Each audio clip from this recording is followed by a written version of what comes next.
muy especial. Bienvenidos a Sinergia Informativa, un programa que está hecho para personas informadas, inteligentes, interesantes y calificadas como usted. Información política y administrativa que es de interés general. Esta de hoy, pues sí, es eminentemente política porque tiene que ver con el Consejo Distrital de Medellín. Recuerden que las corporaciones públicas, Congreso, con su Senado y su Cámara de Representantes, las asambleas departamentales y los consejos municipales y distritales son corporaciones públicas que son en esencia políticas.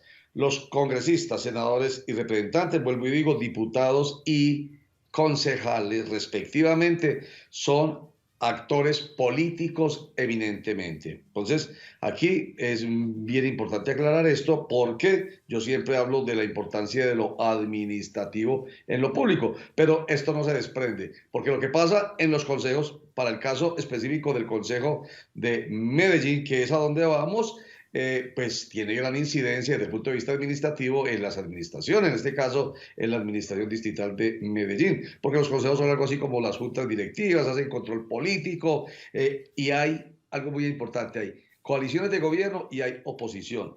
Y eso es importante en la medida en que los proyectos de acuerdo que se discuten allí, pues reflejan lo que los concejales de la coalición deciden, los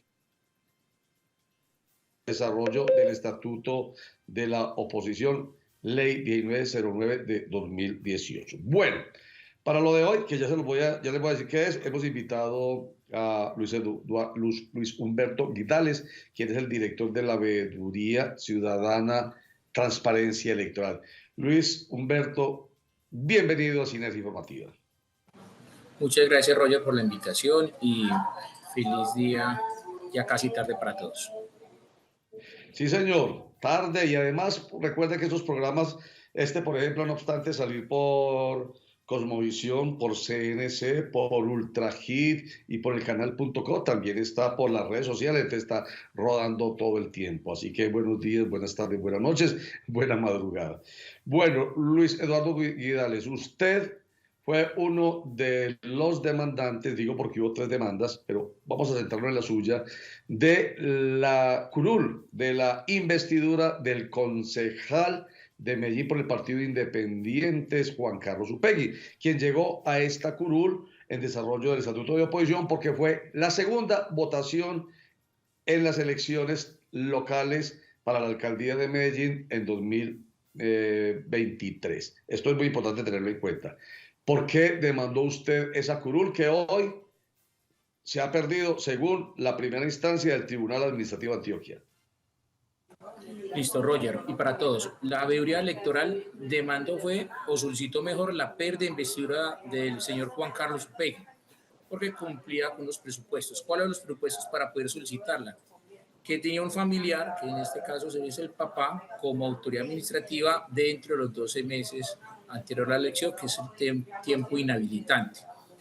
Nosotros hicimos un estudio jurídico oficioso sin apasionamientos, como siempre lo hacemos, concluyendo que el señor padre Juan Carlos Upegui no tenía lo inhabilitaba como tal a Juan Carlos, y por eso solicitamos que se le quitara la investidura.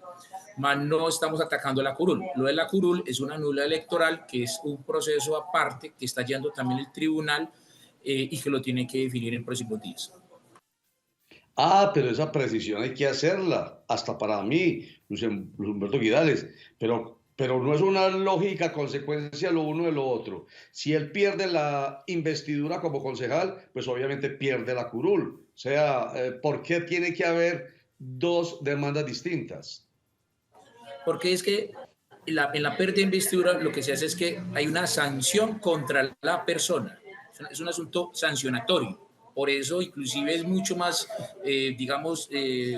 estricto para poder quitársele la investidura. Mientras tanto, por ejemplo, en una nulidad electoral basta con alegar la inhabilidad y el tribunal lo decreta. En la pérdida de investidura se eliminan los elementos subjetivos del comportamiento, como si fuera un reproche, un juicio penal, en donde miran si actuó con dolo o culpa grave. Si se reúnen los 2 requisitos, se le quita la investidura porque es un castigo a la persona. En cambio, la unidad electoral, él no tiene pérdida. Vamos por un ejemplo que pasó en Medellín. El concejal Moncada por la misma causal que se le quitó la pérdida de investidura, a él se le anuló fue la elección.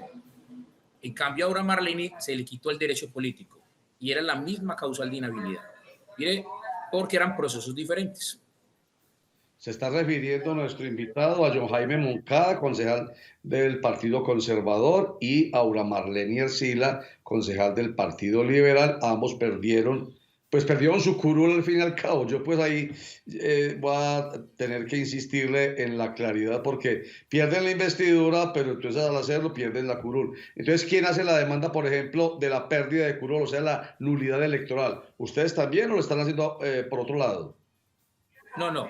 Esa la presentaron los ciudadanos, diferentes demandantes. No tengo en este momento, no recuerdo los nombres, pero el que es muy nombrado es Albert Corredor, que a última hora demanda el E26, que es el acta de elección, y en esa él dice que como el doctor Juan Carlos está inhabilitado para la inscripción, como tanto para la elección, no debe haberse llamado y el que se debe llamar es a él, como que sigue en la votación como tal.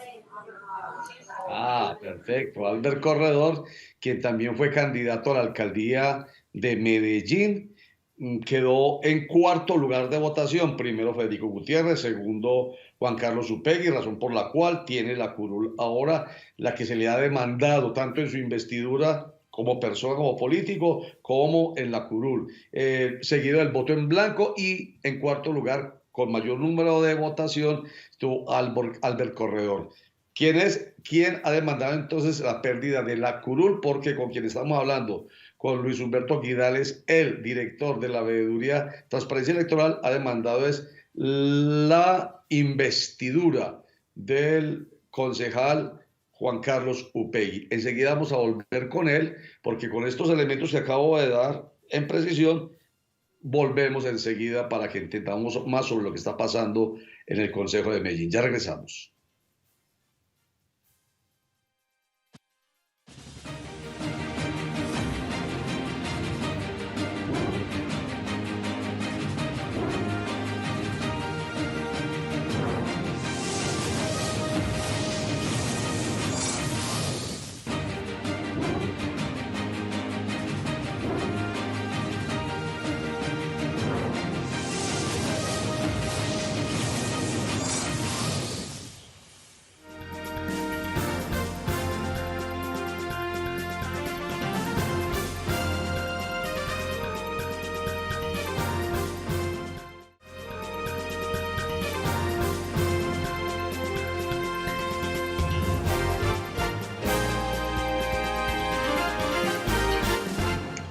Estamos conversando con Luis Humberto Vidales, él es el director de la Veeduría de Transparencia Electoral. Oiga, Luis Humberto, te vamos a patinar un poquito pues aquí porque nos tiene que quedar muy claro. Entonces, lo que falló en primera instancia en contra de Juan Carlos Upegui, el Tribunal Administrativo de Antioquia, y que fue mediante un recurso que es el de la apelación por parte de Juan Carlos Upegui, fue enviado al Consejo de Estado para que él decida si ratifica o no lo del Tribunal Administrativo de Antioquia, es lo que ustedes demandaron, solo eso, la pérdida de investidura. Sí, señor, la veeduría presentó fue una pérdida de investidura, o sea, que le retiraran esos derechos políticos al doctor Juan Carlos, así como se hizo con la doctora Aura Marleni Ercila Giraldo, y como también en un caso del doctor Martín Cardona en el proceso de Alex Flores. Entonces, esa es una condición hacia la persona. Ahora, en este momento no hay claridad suficiente porque esto es, digamos, novedoso, porque el estatuto de la oposición apenas arrancó y en un tema electoral, en una discusión electoral, que es una nulidad, que es la que se llama nulidad electoral, varios demandantes, entre esos el doctor Albert Corredor, presentan unos argumentos en donde, en el caso de Corredor, dice que como el señor Juan Carlos Upegui no tenía las calidades para poder inscribirse o para ser elegido, es él el que debe ser llamado a ocupar la curul de la oposición. Y aquí es cuando le pregunto yo a usted qué piensa, porque algunos creen que al perder la curul, supóngase que prosperen ambas, la pérdida de investidura y la demanda de la curul por nulidad electoral. Al perder la curul, Juan Carlos Upegui dicen algunos que esa curul sería para quien en cantidad de votos sacó la mayor cantidad en las elecciones para Consejo de Medellín el 29 de octubre de 2019. Y esto es la señora María Camila Barreneche del partido Creemos. Eso es lo que dicen algunos. Y otros, como le acabo yo de entender a usted, según usted lo sugiere, sería para quien en desarrollo del estatuto de la oposición obtuvo la siguiente mejor votación, que no fue el botón blanco, sino al del corredor. Listo, le explico por qué tenemos esa posición jurídica. Sucede que en los casos en donde no puedo ser yo inscrito, pues lo lógico y lo que hace normalmente los tribunales, los fallos, es nombrar nuevo escrutinio. Entonces, si yo no puedo estar inscrito, no puedo ser elegido, yo no puedo salir a decir como, como un Estado social de derecho que garantiza este derecho fundamental de la oposición, no, entonces dejemos así. No, mire el caso, por ejemplo, de Santa Marta, que generó una controversia grande. El alcalde que ganó se le cayó la inscripción en pleno proceso de escrutinio. ¿Y qué hizo la comisión? ¿Qué hizo la comisión escrutadora? Pues eligió el segundo. Eligió el segundo. Entonces acá es lo mismo. Nosotros lo que señalamos es que al no poder ser inscrito Juan Carlos, como tampoco ser elegido, porque es una consecuencia de no ser inscrito, el que le asiste el llamamiento es al doctor Corredor. Ya eso lo tiene que resolver es el Consejo de Estado, porque muy seguramente va a llegar hasta allá, porque la discusión es del voto en blanco, porque el voto en blanco no tiene efectos en este momento. Básicamente era si ganaba el voto en blanco. Aquí simplemente no se puede tener en cuenta y la votación siguiente es la que corresponde, que es el que le asiste el derecho en este momento. Sí, señor. Yo veo aquí algo muy llamativo.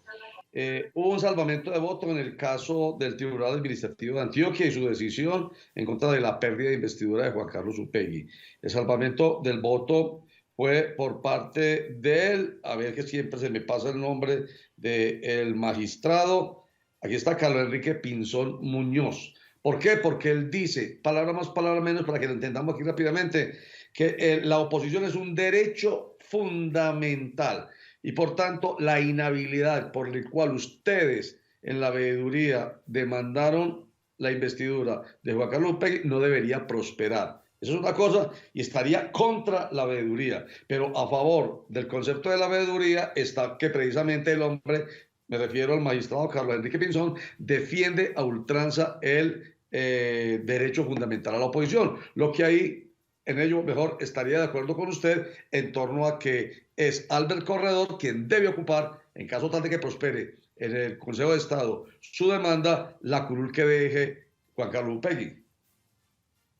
Sí, sí, estamos de acuerdo en eso. Lo único que yo no comparto con el señor magistrado en el salvamento de voto, como tampoco con el doctor Yepes Barreiro, un gran jurista de Colombia, es darle una licencia para que el concejal de la oposición no se le aplique ningún régimen de inhabilidad ni compatibilidades, básicamente ni prohibiciones. O sea, es tener el derecho absoluto a hacer lo que quiera en el consejo. Eso es lo que no compartimos. El Consejo de Estado ya ha definido en fallos anteriores que en los concejales de la oposición sí se le aplica un régimen de inhabilidades que sería el de los concejales en este caso. Perfecto, en eso tienen ustedes la diferencia en el tema de la consecuencia alrededor del estatuto de oposición, tienen, digamos, cercanía. Oiga, ayúdeme a entender algo en este contexto, Luis Humberto Vidales. ¿Qué pasó en la Asamblea Departamental de Antioquia con la curul que debió haber ocupado Luis Pérez Gutiérrez, quien fue el segundo en votación en las elecciones a la gobernación de Antioquia? Lo que sucede, Roger y televidentes, es que el derecho de la oposición se vuelve un derecho personal del candidato. O sea, él decide si quiere o no quiere. En el caso de Medellín, el doctor Alfredo Ramos lo hizo y lo asumió. Y él ha resumido eso, él sacó el concejal Yepes, recuerda, Ricardo Yepes. En Sí, este momento lo asumió el doctor Upegui. Pero en la sí. asamblea el doctor Luis Pérez dijo, hombre, no sé, de pronto las ocupaciones, se sentía que no quería desgastarse porque ser concejal o diputado de la oposición es un desgaste que también es personal y considero que no.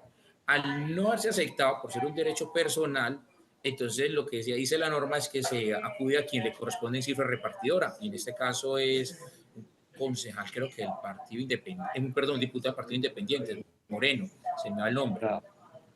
Ahí es donde yo no entiendo entonces la lógica, porque supuestamente debió haberle correspondido al de la tercera más alta votación en la aspiración a la gobernación de Antioquia. ¿Qué lo diferencia, Roger? Lo diferencia es que no estamos discutiendo el concepto que da la veeduría con relación al caso del doctor Corredor.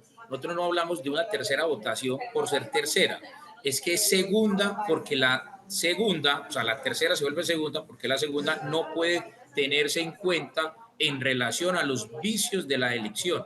Él no podía haberse inscrito, o sea, por eso es nulidad, no debería ni siquiera haberse presentado, y aún así lo hizo.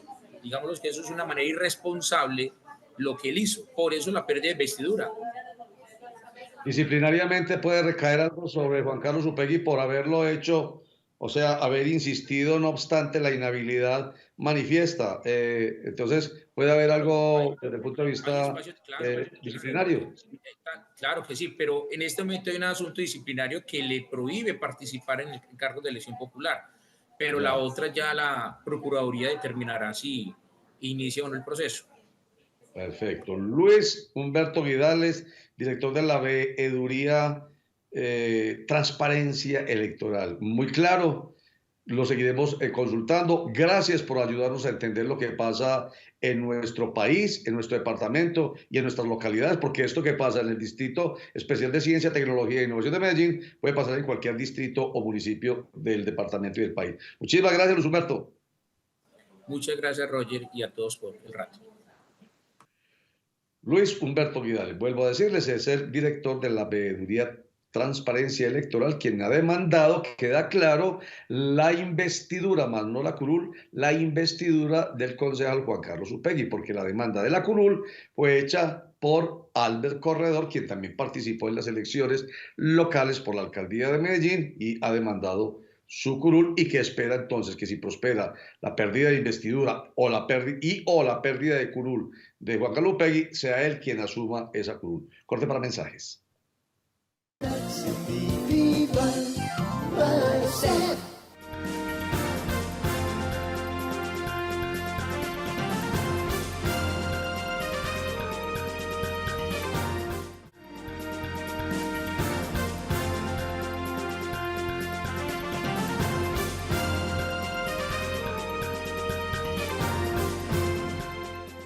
Bueno, ayer nos acostamos pensando, o más bien informando, que 9.664 personas, o más bien familias usuarias del servicio de agua potable de Pedregal Alto, Santa Margarita y Santa Lucía en el occidente de Medellín, se habían quedado sin agua potable, y eso como una consecuencia del fenómeno del Niño. Entonces hubo suspensión del servicio para ellos, pero gracias a Dios para ellos, a las 4 de la mañana de este lunes 19 de febrero se restableció el servicio de acueducto. Este es el tema, digamos, general.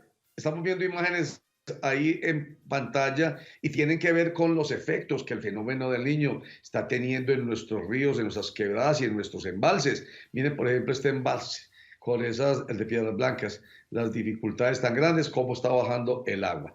Bueno, entonces por eso es que Empresas Públicas de Medellín ha venido llamando la atención sobre la importancia de ser muy razonables en el consumo del agua.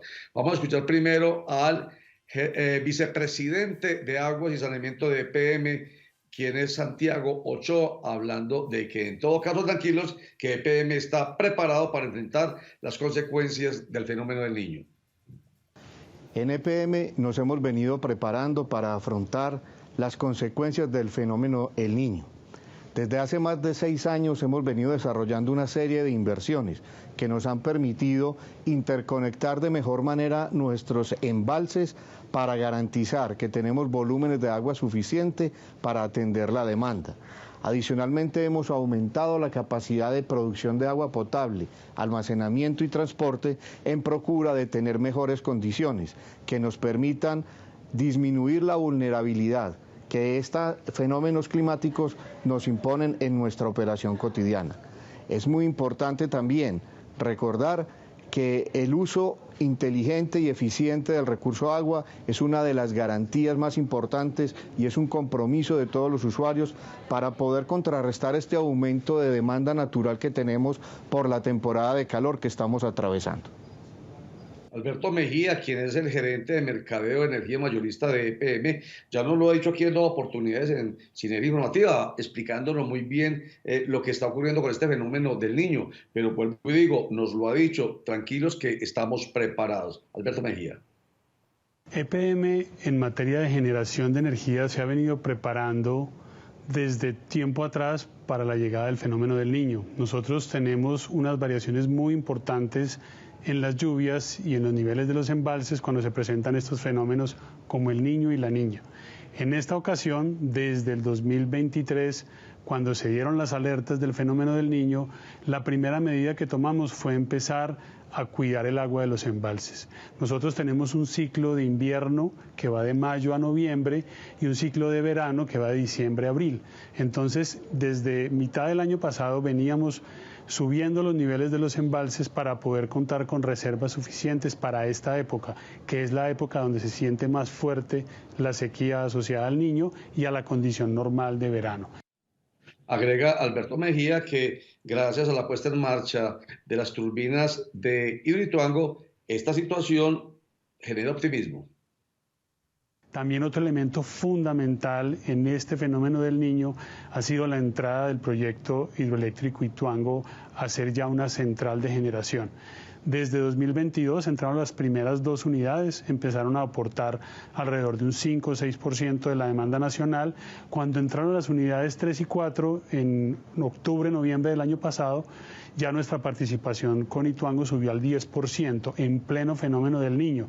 Eso tuvo un impacto muy positivo en materia de abastecimiento energético y también en abastecimiento en términos del precio de la energía, porque tuvo una disminución importante el precio en la bolsa de energía gracias a la entrada de estas unidades de generación en el momento del fenómeno del Niño. Otro concepto que debe generarnos tranquilidad es el de el jefe de la Unidad de Hidrometría y Calidad de Generación de Energía de EPM, Luis Fernando Salazar Velázquez. Actualmente estamos en una condición de fenómeno del Niño. Él viene más o menos desde mitad del año pasado, lo que ha significado para la hidrología tanto de EPM como del sistema disminución en las lluvias y disminución en los caudales, aproximadamente del orden del 50% en los últimos meses. Esperamos que este fenómeno del Niño vaya más o menos hasta el trimestre marzo, abril y mayo, una alta probabilidad de que para ese momento ya empecemos a retornar a condiciones normales de lluvias y de caudales y poco a poco vamos llevando los caudales a unas condiciones normales. El fenómeno del Niño no implica una ausencia total de lluvias, hemos visto en algunas semanas algunos periodos con lluvia, pero sin embargo cuando hacemos unos promedios mensuales, pues ya encontramos una disminución de las lluvias. Entonces, estamos ya, digamos, en el pico del fenómeno del Niño en términos del calentamiento y esperamos que en los próximos meses ya estemos superando este evento. No obstante estos mensajes de tranquilidad, hay un llamado para que nosotros nos comprometamos con el racionamiento del agua que consumimos. El gerente de EPM, John Maya. Y hacer un llamado a toda la comunidad en el término de tener un uso racional del agua, la suma de las pequeñas actividades en las cuales ese consumo menor de agua que podamos tener, sumado por todo el aporte de cada uno de nosotros, nos llevará a que podamos estos 2 últimos meses que nos faltan de fenómeno del Niño a no tener unas condiciones extremas. Ese llamado lo hacemos a toda la comunidad. De hecho, hoy en la presentación que hicimos, el consumo del último trimestre comparado con el trimestre del año anterior nos da un aumento de llevando la población de unas 440.000 personas. Eso es un consumo muy alto con respecto a una situación extrema que tenemos hoy de fenómeno del Niño, y por eso ese llamado a que la comunidad sea muy consciente de que ese consumo racional del agua nos sirve a todos. No podemos despilfarrar el agua, tenemos todos, absolutamente todos, que aportar ahí para que no vamos a vivir una condición extrema en un corto tiempo. Ha aumentado el consumo de agua. ¿Cómo habrá aumentado el consumo de energía? Con el encendido de los ventiladores, con el encendido de los aires acondicionados. Vamos a averiguar eso. En todo caso, recuerden que el Estado somos todos. Nos toca también poner nuestro granito de arena. Ahorremos también nosotros. Muchas gracias. Chao.